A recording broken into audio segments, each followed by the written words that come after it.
Saturday the 10th of December. It's just past 6 o'clock and welcome to our weekly news programme. I hope you are tucked up in the warm at home.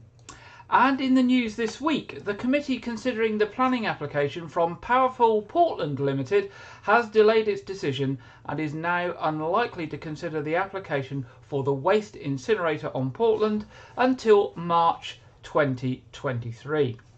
The council recently published the consultation responses to the application and from the feedback from its landscape architect, and is awaiting completion of the appropriate assessment under the habitat regulations from the applicant.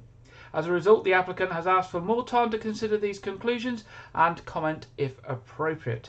Other interested parties can also read the landscape architect's response on the Dorset Council website and make their own comments. This means the application will no longer be considered by the Dorset Council Strategic and Technical Planning Committee on the 22nd of December as planned.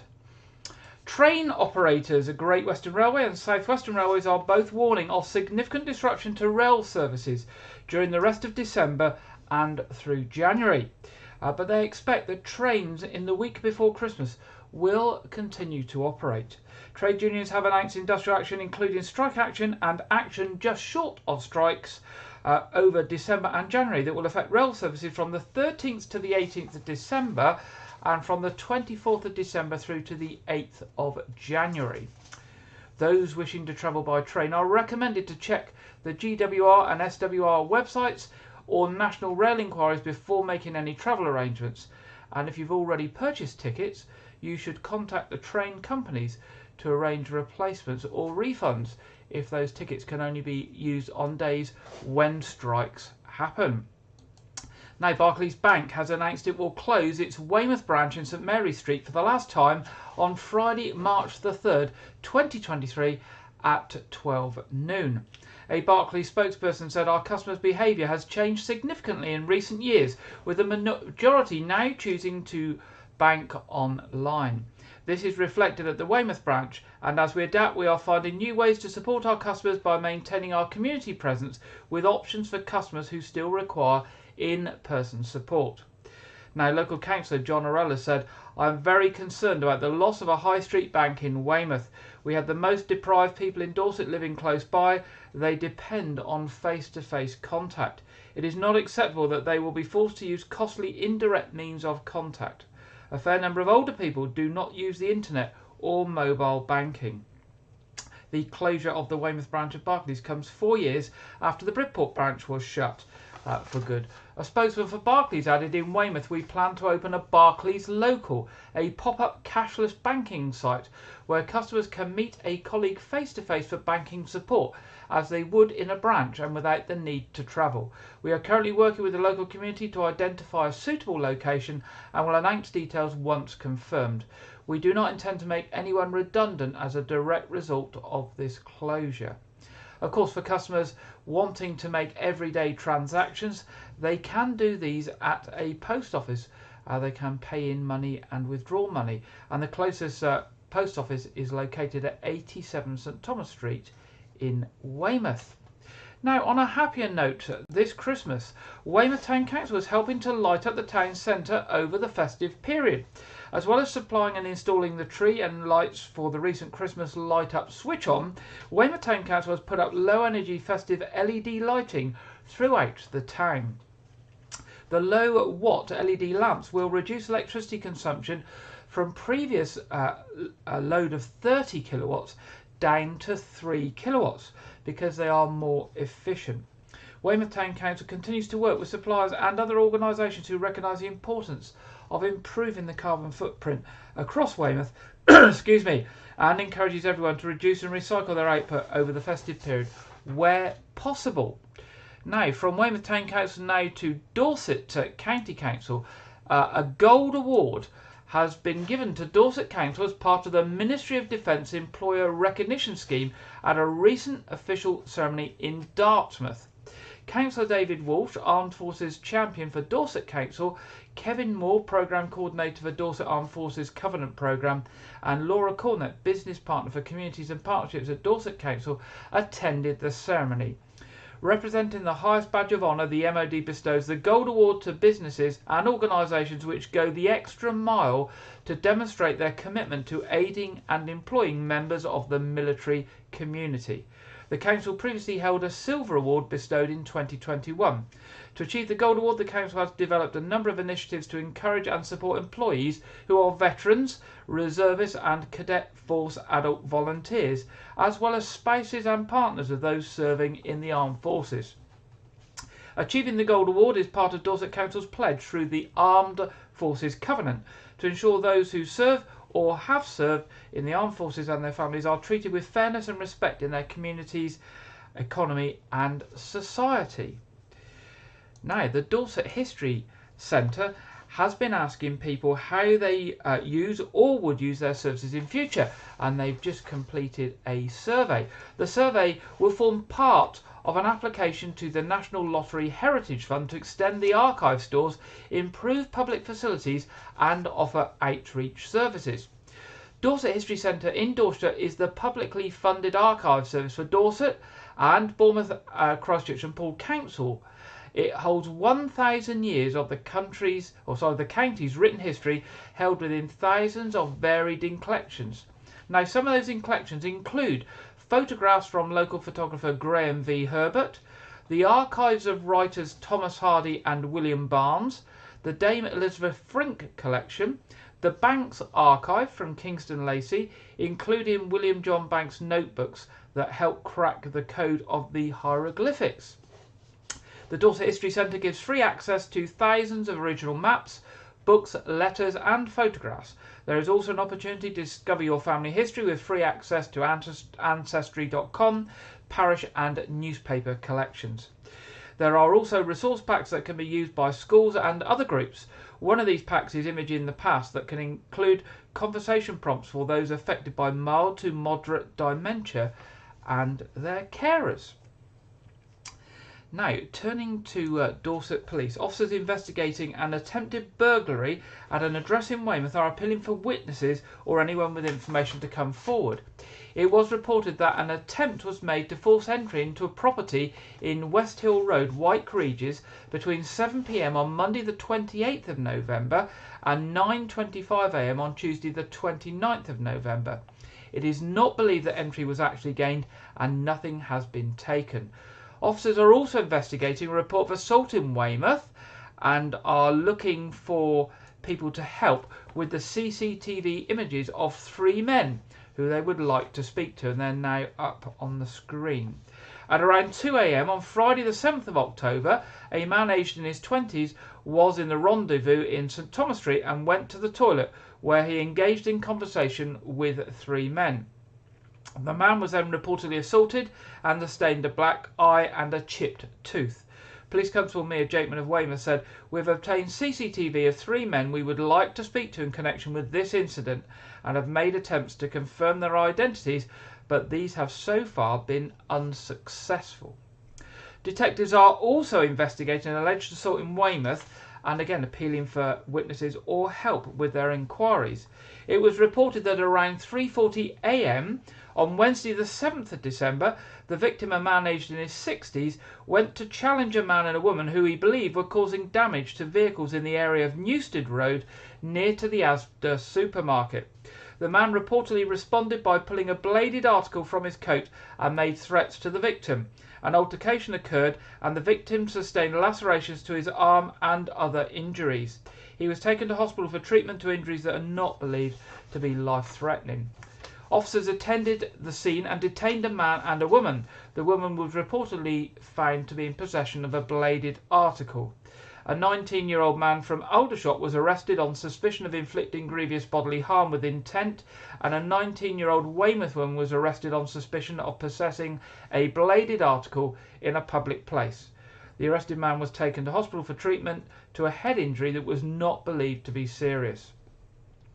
Now, Detective Inspector Dave Horn of Weymouth CID said they'd like to hear from anyone with information, and of course anyone with CCTV or dashcam footage of that incident or the previous 2 incidents, of course, please contact Dorset Police either on the regular number 101, or if you wish to give information anonymously through the Crime Stoppers charity on 0800 555 111. Now, a new screening service is being launched in Dorset to identify lung conditions much earlier and to improve outcomes for patients. The targeted lung health check is part of a national initiative aimed at diagnosing and treating lung and breathing problems before they become serious.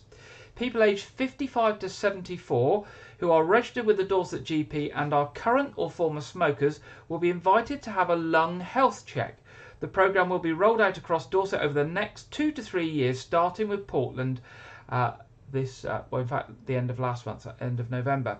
Dorset County Hospital is the lead provider for the programme, working with health partners throughout the county. Dr. Jenny Grays, who's a respiratory consultant at the hospital, says lung health checks are a really important check-up of the overall health of your lungs and can spot any early signs of lung problems, often before you notice anything is wrong. This means that if lung cancer or another problem with your breathing or lungs is found at an early stage, treatment could be simpler and more successful. You'll be invited to attend a lung health check appointment even if you feel fit and healthy and currently have no lung problems, or if you currently have a lung condition. Everyone who is eligible for one of these checks will receive an appointment for a telephone conversation to explain what is involved, and will then be booked in for a face-to-face appointment for the lung health check. At this, a nurse will ask you some questions about your breathing and overall lung health. They will also ask you about your lifestyle, family and medical history, and your height and weight will be taken along with a spirometry, that's a breathing test, and carbon monoxide levels.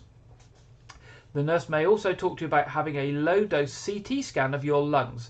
If you're invited to a lung scan, you will be asked to travel to the appointments, which will be provided from either University Hospital Dorset at Poole or at Dorset County Hospital. For those that aren't eligible for lung health checks, it's still really important to look after your lungs by being active, stop smoking, eating healthily, and telling your GP about any of the following symptoms that are unusual for you. Now, here are the symptoms: a persistent cough or change in your normal cough, obviously not if it's related to COVID, coughing up blood, being short of breath, unexplained tiredness or weight loss, an ache or pain when breathing or coughing, or appetite loss.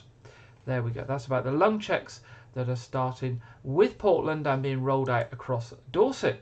Now, there's been a confirmed case of avian influenza or bird flu near Dorchester.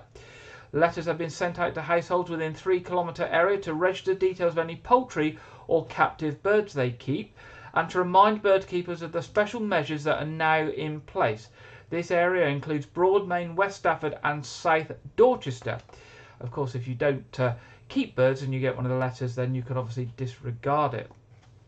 The 3-kilometre zone is known as the disease control zone. Bird keepers must take special measures now to heighten biosecurity and keep birds safe from the disease and prevent further spreads. There is information online at www.gov.uk/guidance/avian-influenza-bird-flu. I'm sure if you search for gov.uk avian influenza or bird flu, you will get that website. Now, if you get one of these letters, the council staff want you to either complete a form online or to contact them on 01305 221 000, where they will gather some basic details. These details will be passed on to the Animal and Plant Health Agency to help their veterinary staff to assess the risk of avian influenza spread. And they may contact you to visit your address to carry out a visual inspection of the birds that you keep to assess their health. And they will contact you if they need to do this. Now, they asked to reassure you that the risk to public health from the virus is very low. However, it is important that people do not pick up sick or dead birds. So if you see any sick or dead birds, then obviously ring up and report them, but do not touch them. If you find a dead or sick bird, swans, geese, ducks, etc., or other dead wild birds such as gulls or birds of prey, you can call DEFRA and they will deal with it. You just give them details of where they are and they will send someone to collect them obviously they'll test them as well, and it helps with them tracking the disease. And the number is 03459 335577. That's 03459 335577, and you want option 7. Option 7. Now, local businesses are being reminded to keep their premises safe from fire in the final run-up to Christmas. Dorset and Wiltshire Fire and Rescue Service wants all local businesses to check their fire risk assessments and make changes to their processes if necessary. Among the risks that are being highlighted at this Christmas time to businesses are safe storage of additional stock so it doesn't block thoroughfares or doors, safe disposal of additional packaging such as cardboard, maintaining safe escape routes and fire exits, ensuring that temporary staff fully understand what they should do in the event of a fire, keeping decorations away from alarm sensors and anything that generates heat, and particularly not overloading plug sockets to accommodate lights and additional equipment, using proper extension leads with those sort of four-way strip extensions rather than using those plug-in block adapters, and making sure that appliances have been tested. Remember that this Christmas time, and keep yourself safe. Now, if you want to know more about safety, just go onto the Dorset and Wilts Fire and Rescue website at www.dwfire.org.uk and search for safety. There you will get lots of information on safety at Christmas time and of course at other times. Now, the Woodland Trust are saying, are you dreaming of a green Christmas? If so, you are not alone. With the cost of living crisis biting, a simpler, more environmentally friendly celebration is top of many people's Christmas list this year, with fresh air and free fun on the cards instead of expensive gifts, excess and waste. With that in mind, the Woodland Trust, the UK's largest woodland conservation charity, has come up with a guide to some of its best woods for a glorious and completely free winter walk for all the family to enjoy. And the picture on the screen now there sort of really reinforces that really fresh outside landscape we can enjoy at the moment. And particularly if you went out early this morning, it was very white everywhere, wasn't it? And very frosty, but very, very fresh and refreshing. Now, the Woodland Trust has more than 1,000 woods which are free to visit and open every day. So you're spoilt for choice. Even Santa and his reindeer could struggle to get round them all. That's what the Woodland Trust say. This Christmas is a perfect time to embrace the simpler things in life, whether this time spent with friends and loved ones, enjoying nature's magnificent scenery, or just getting outdoors and enjoying some fresh air. Woodland Trust sites are open all year round, so come prepared for nature in its natural state, unmissable views, clean air and birdsong. And by sticking to the woodland paths, you won't disturb the winter wildlife and you'll allow nature to thrive in its woodland surroundings. Now, if you fancy a walk over Christmas time, or in fact at any time, a weekend or during the week if you're retired or you don't work, just go to the Woodland Trust website and they have a section called Find a Wood. So we're looking for www.woodlandtrust.org.uk/find a wood, and then you will give you a list of all the woods near to where you live and how to find them, and you can enjoy one of those nice walks out in the fresh this Christmas or winter time. Now, the winter time is on us, as we've just said, and Public Health Dorset urges everyone to take extra care of themselves and one another whilst the temperatures are low. Across the county, colder temperatures are forecast, with both the Met Office and the UK Health and Security Agency warning that all regions in England will experience severe cold weather from this week, well, we've had it the last 2 days, haven't we, through to next week and beyond. Anyone can be affected by prolonged spells of cold weather. Colder weather brings with it increased risk of respiratory infections such as flu and COVID-19. And it's important that Dorset residents take action to help themselves and loved ones keep warm and safe during this cold spell. Now, they've issued some top tips for staying warm and safe during the cold weather. It says, try to heat the rooms you use to at least 18 degrees centigrade if you can, as this reduces the risk of health of someone wearing suitable winter clothing. Cold weather can have serious impact on health. It is therefore important to try and heat the rooms you use to at least 18 degrees, particularly if you have reduced mobility, are 65 and over, or have a health condition such as heart or lung disease. If you can't heat all the rooms you use, heat the living room during the day and your bedroom just before you go to sleep. Do not use a gas cooker or oven to heat your home. It's inefficient and there is a risk of carbon monoxide poisoning which can kill. And if you are not on mains gas or electricity, make sure you have a good supply of heating oil, LPG gas or solid fuel so you don't run out this winter. It says, going on, look after yourself and others. Keep your bedroom windows closed on a winter's night. Breathing cold air can increase the risk of chest infections. Keep moving if you can. This will keep you warm. Try not to sit around for too long, certainly no more than 1 hour. Get up, walk around, make a hot drink and do some housework to keep you active and mobile during the day. If anybody wants to do any housework, they're welcome to come and visit me. There's always plenty of housework to do.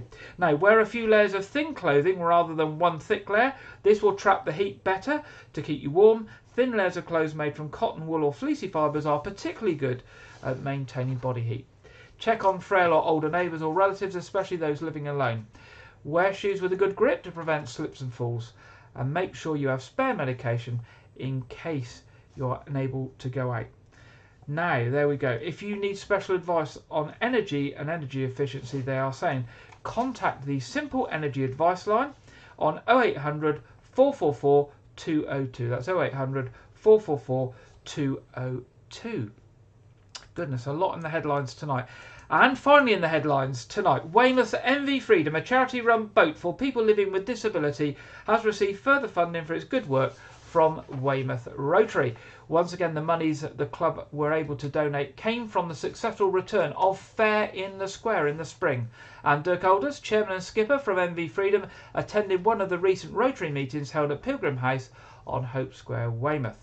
Weymouth Rotary President David Langridge said, "We're thrilled to be able to continue our charitable support of the MV Freedom. It's so important that everybody has the opportunity to take to the water in our seafaring town. And we hope our latest donation helps to empower, encourage and create enjoyment for those living with disabilities."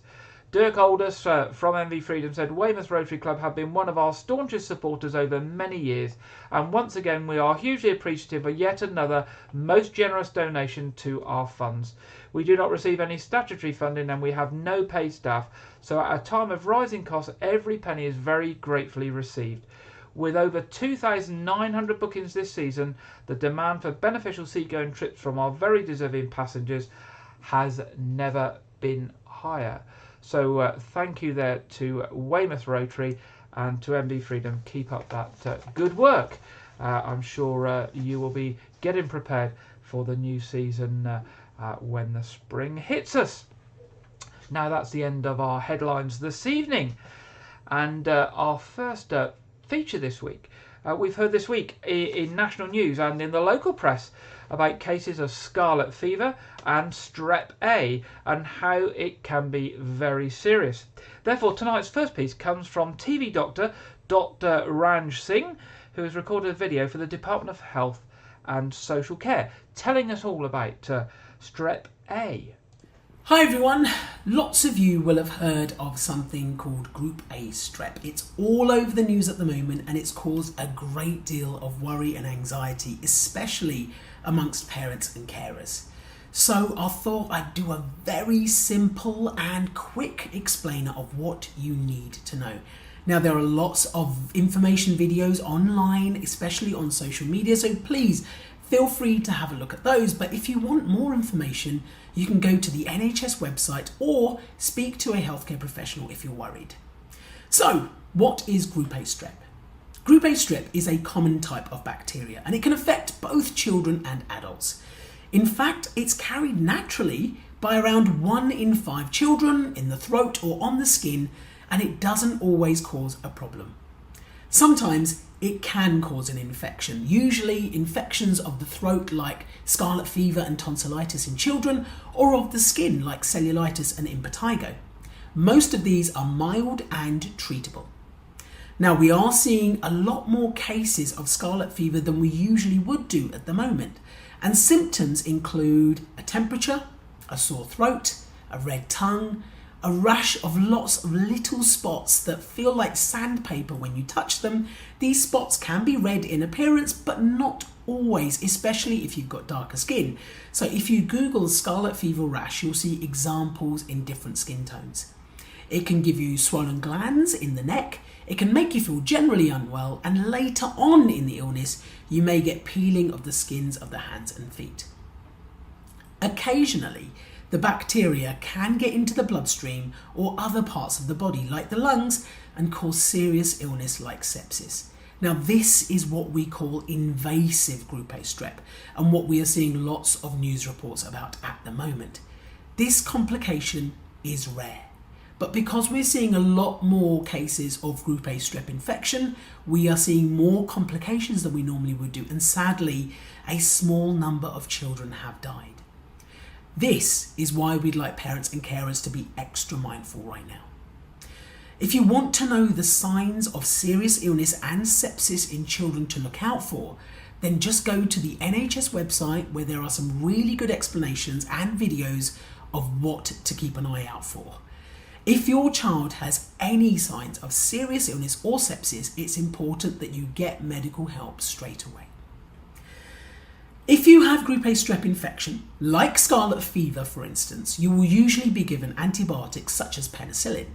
This is to reduce the chances of those complications and reduce the chances of passing it on to other people.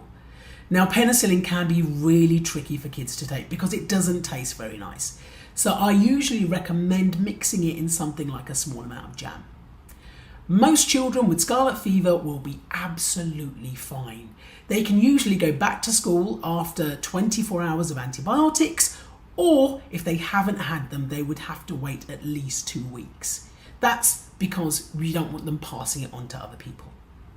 Not every child with a fever and sore throat needs antibiotics, and that's really important to remember. There are lots of other germs, including viruses, going round that will cause these symptoms. However, if you are worried and your child isn't getting better, then please speak to a healthcare professional. All of this information is also available on the nhs.uk website. There we go. Thank you very much to Dr. Ranj for that. And as he says, lots of information on the NHS website, www.nhs.uk, including lots of pictures of those rashes. So if you're worried about any rashes that your children might have, go on to nhs.uk, search for strep A or scarlet fever and pictures, and you will find lots on there and lots of good advice as well. So something to watch out for in the weeks ahead. It's certainly increased in Weymouth, and certainly a number of the schools have got cases of scarlet fever and a few cases of strep A as well. But as Dr. Ranj said there, if you get antibiotics, you can actually get back to school within 24 hours or after 24 hours and actually carry on, and it's no risk of passing it around. So that's what everybody's recommended to do. Now, our second story tonight, we're going to hear from Jeff Thomas from All Saints Church, talking about some of the Christmas concerts and carol concerts coming up in Wyke, Regis next weekend. And there is a bit of a choice, so there's something for everyone. So here we go over to Jeff, who I spoke to earlier today. So good afternoon, Jeff. Tell us a little bit about what's happening in the church in Wyke, Regis in the run-up to Christmas. Well, Gary, there's so much happening that it's quite difficult to pin down a few things. But I'll tell you what's happening this coming weekend, shall I? Because we start on Friday night, that's Friday the 16th, with a concert involving our old friends Weymouth Concert Brass. That's here at All Saints, starting at 7:30. That's 7:30, and it's a free concert. So entrance is totally free. There will be a cash bar.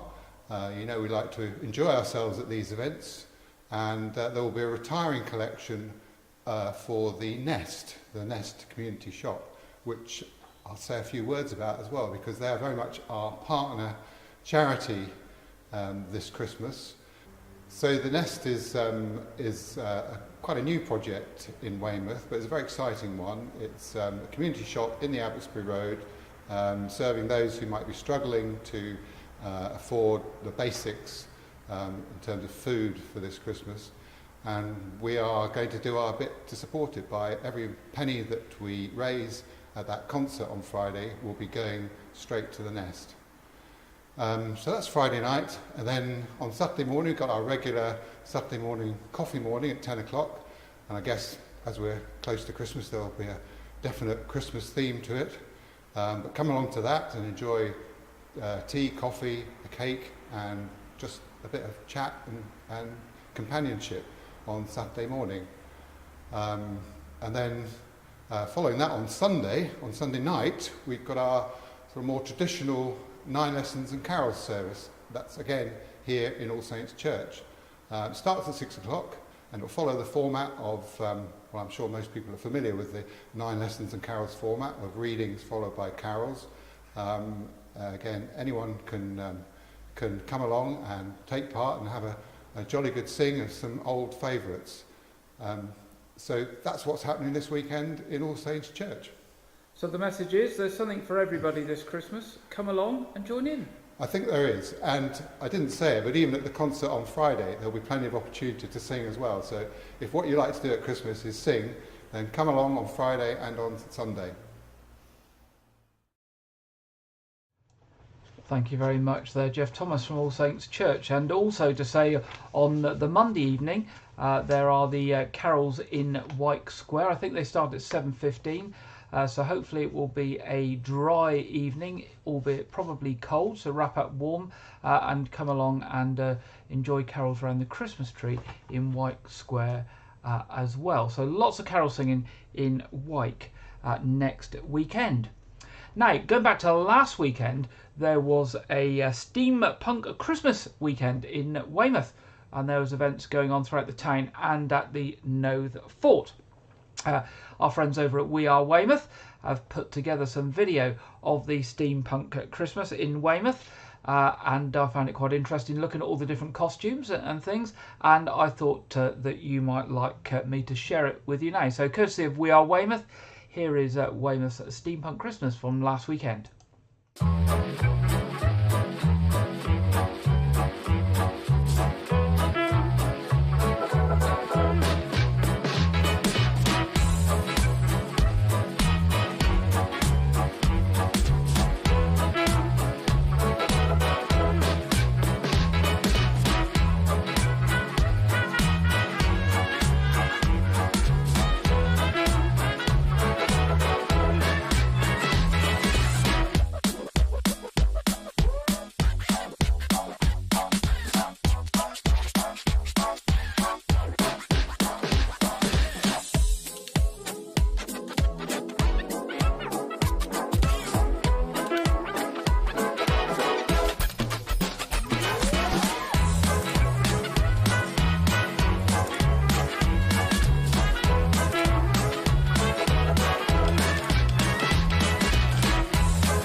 There we go. That was the Steampunk Christmas in Weymouth last weekend. Weren't there some fantastic costumes there that people have made a lot of effort putting together?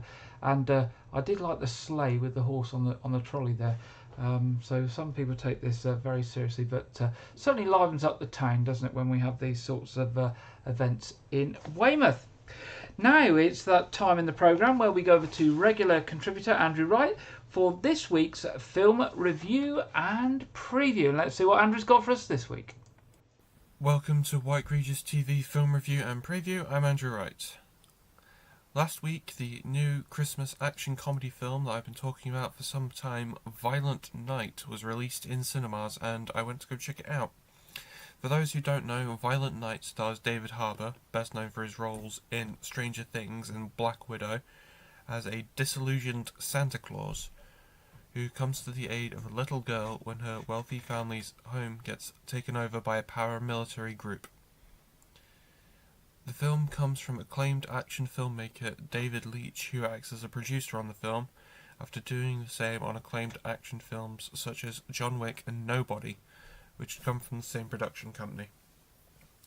Now, I found that this film is a fun little Christmas adventure that gives us all the heartfelt beats of a dramatic Christmas movie, with all the violence that we've come to expect from many films involving David Leitch. David Harbour is also really great in the leading role by adding complexity to his character and enabling us to see things from his point of view, with all the other actors making this film a fun experience. It might not be high art, but it's still an enjoyable 4 stars out of 5 thrill ride. The producers are currently in discussions with the studios and distributors to get a sequel greenlit. So that's a developing story. Paramount Pictures UK have announced a very late stocking filler for that special horror fan in your life. How late? Well, Paramount Pictures UK have announced a Boxing Day release date for the surprise sleeper hit horror film Smile to arrive on home video. The film stars Kevin Bacon's daughter, Sosie Bacon, as a therapist who witnesses the bizarre suicide of her patient, then goes through a series of increasingly disturbing experiences which she believes are supernatural. The film was a surprise hit at the box office, grossing $216 million worldwide. It has become the highest grossing R-rated, so like 15 and 18 rating horror film worldwide during the pandemic era, and was a success more or less with critics, scoring a 79% on Rotten Tomatoes. The film is out on December 26th on DVD, Blu-ray and 4K Ultra HD, with HMV having an exclusive 4K Ultra HD Steelbook release of the film.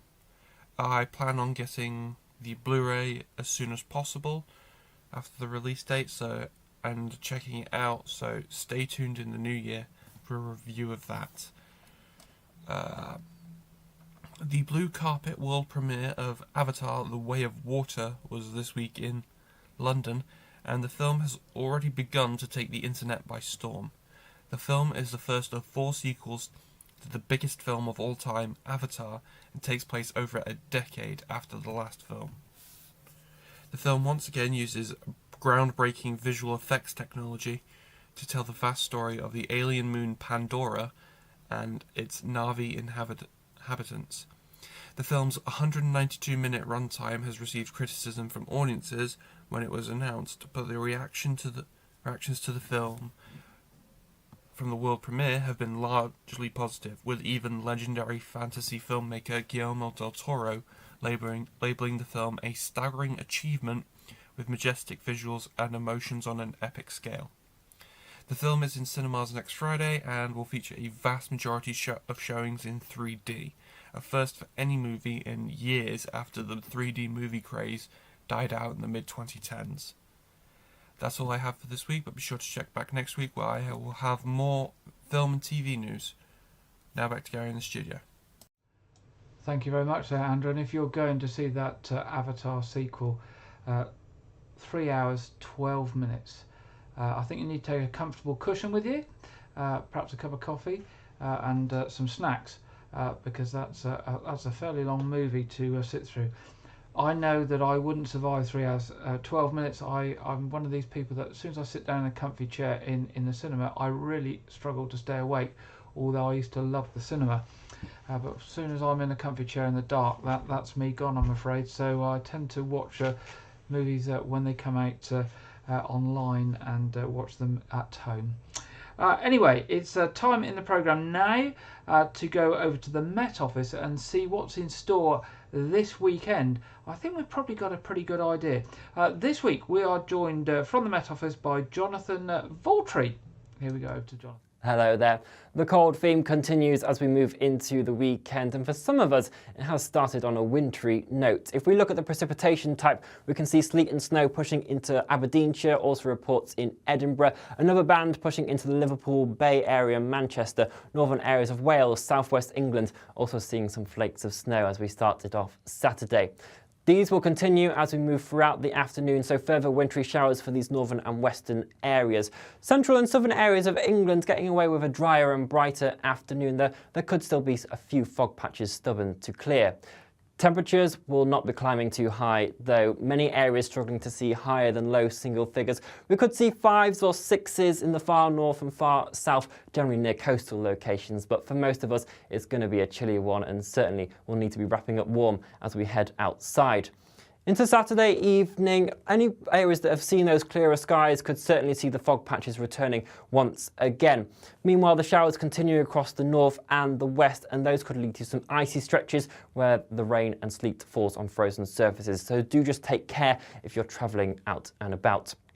Temperatures overnight will be plummeting. Towns and cities already dropping into minus figures, but rural locations could certainly be even lower than this. We reached minus 9.2 across areas of Scotland last night, and we could certainly be seeing similar figures into Saturday night as well. So a cold and frosty start for all of us into Sunday. Some of this freezing fog across central and eastern areas could be slow to clear, persisting for a fair amount of the day. The showers tending to ease off a bit more across western England and Wales, but a steady stream still continuing in the far north. Temperatures will be struggling once again on Sunday. Many of us, again, in low single figures. Where that freezing fog persists, we might not even see higher than 0 degrees Celsius. Still some sunshine to help things a bit across Northern Ireland, areas of Scotland and into northern England. As we move into Sunday evening, we just need to focus on a feature in the far south east. Some model ones want to push that into Kent, Sussex, even London, maybe Essex, and there is the risk of some snow falling later on into the evening and during the overnight period. Still some uncertainty in regards to this, but we will keep you up to date with all of that and if any disruption is possible over the course of that Sunday evening and into the start of Monday. So do keep up to date with the forecast and all of our latest warnings. You can do that online and following us on social media, and we'll see you again here soon. Bye-bye. Thank you very much there, Jonathan, and as we can see it's certainly going to be cold and possibility of wintry showers. Let's have a look at our local forecast for the week ahead. As we can see, temperatures not getting too warm at all. Basically going to be dry and sunny, but very, very cold. And just watch out for that risk of wintry showers. Not too sure whether we'll get any, but it's always very unpredictable here down on the south coast anyway. And weather forecasts aren't always correct, but be prepared. That's the motto. And we'll see what happens. Maybe we'll get a white Christmas. Now, moving to our What's On. Weymouth Pavilion, of course, we are in that pantomime season, and the pantomime starts today and runs through to the 2nd of January. So do, if you enjoy pantomime theatre, do go and see Sleeping Beauty at Weymouth Pavilion. Other shows coming up, 6th of January, the Bournemouth Symphony Orchestra New Year Viennese Gala. 15th of January, Harry Hill, Pedigree Fun. 22nd of January, Sunday Night Comedy with Jade Admonson. Box office online at weymouthpavilion.com or on the telephone 01305 783 225. Now, the No Fork continues its Christmas activities tomorrow and next weekend, the 17th and 18th. with the mischievous elves being back. There's some ultimate game of hide and seek going on there, plus Christmas crafts and other Christmas fun. Now, Arts Reach have got something special going on at the moment. In fact, they've got two special things going on at the moment. One is the Scrooge Diaries. This is the Christmas Carol story. In this revelatory exclusive, Ebenezer Scrooge opens his diary to expose the awful truth about Tiny Tim, the Fizzywigs, Jacob Marley, and the distinguishing, jolly, glutinous, consumer-driven ghost of Christmas present, as he reveals the truth behind A Christmas Carol and the vengeful, slanderous, upstart author of the novel. Following a successful tour of Old Herbaceous, PMAC Productions returns to Dorset for a festive tour of this acclaimed show. Now, it's on all over next weekend. 16th of December in Martinstown at 7:30, 17th of December at Hinton Martel, and 18th of December 4 p.m. at Studland. So, nearest one to us is Martinstown on Friday night. Details on the Arts Reach website. Now, another offering for you from Arts Reach. They do all sorts of different things in different ways. And this one is A Christmas Carol Online by David Min. And it's free. It's a festive treat adapted by David Min specifically for your online enjoyment. A Christmas Carol was first devised and performed in 2017 by veteran Cornish actor and founder member of Knee-High, David Min, and director Simon Harvey. A Christmas Carol is David's second piece of work by Charles Dickens, and the show has toured nationally every December since. Back in 2020, when live performances were not possible, Arts Reach were thrilled to work with David and Paget Productions to bring this festive show of life online. Now, whilst David is performing A Christmas Carol live on stage in Cornwall and Somerset between the 4th and 23rd of December, Arts Reach are delighted to re-release the film over the Christmas period for you to enjoy at home. So, it's suitable for those 9+. Its running time is 80 minutes. It's free and you can watch it in your own home. So just go along to the Arts Reach website where you can fill in the details and get the link to watch that anytime between now and just before Christmas. Now, what else we got coming up? As Jeff told us in the piece earlier, Friday, 16th of December, that's next Friday, 7:30, All Saints Church, Wyke, Weymouth Concert Brass Christmas concert. Go along, enjoy a sing-along. It's free of charge. There's a paid-for bar, and it's donations afterwards to the Nest. Sunday the 18th of December, traditional carol service of 9 lessons and carols at 6 p.m. in church. And on Monday night in White Square, 7:15, Christmas carols around the Christmas tree. Also in Wyke, church services tomorrow, 8 o'clock at All Saints Church, 9:30 at All Saints Church, and 11 o'clock at St Edmund's Church, Lane House. Tonight, of course, 7:30 is our quiz. All are welcome to join that. It's free, it's family friendly, and anyone is welcome. Few Christmas questions coming up in the quiz this week. And we will be continuing the quiz all over the Christmas season as well. And a Year Gardening December episode with Clive Gray is going out tomorrow at 4 o'clock and repeated on Friday at 7. So that's the What's On Now. Looking at traffic and travel this week. Of course, rail services, you've got to be careful in the run up to Christmas with those strikes. Do look out for that. This weekend, though, there is an amended service on all those amended services on all of those services to Waterloo, and also those services that go through Southampton are also all amended this weekend. Now, looking at major roadworks in the coming week, these are ones that are likely to cause disruption, so with traffic lights, etc. Radipole Lane, Buxton Road, Lanehouse Rocks Road, Westway Road, Southfield Avenue, Green Hill, Preston Road, and Park Estate Road on Portland. There we go. That brings us to the end of this week's programme. Of course, if you're doing anything over the Christmas period that you want to let people know about, if you've got any stories, any fundraising activities, or any other news, drop us a line during the week. news@wykeregis.tv. If we can come out and talk to you and report back on what you're up to, we would like to do that. And other than that, all I can suggest this weekend is wrap up warm, stay inside. If you enjoy the football, look at the football. If not, join us for the quiz tonight. And have a safe week ahead. And we look forward to being back with you at 6 o'clock next Saturday. Good night from me.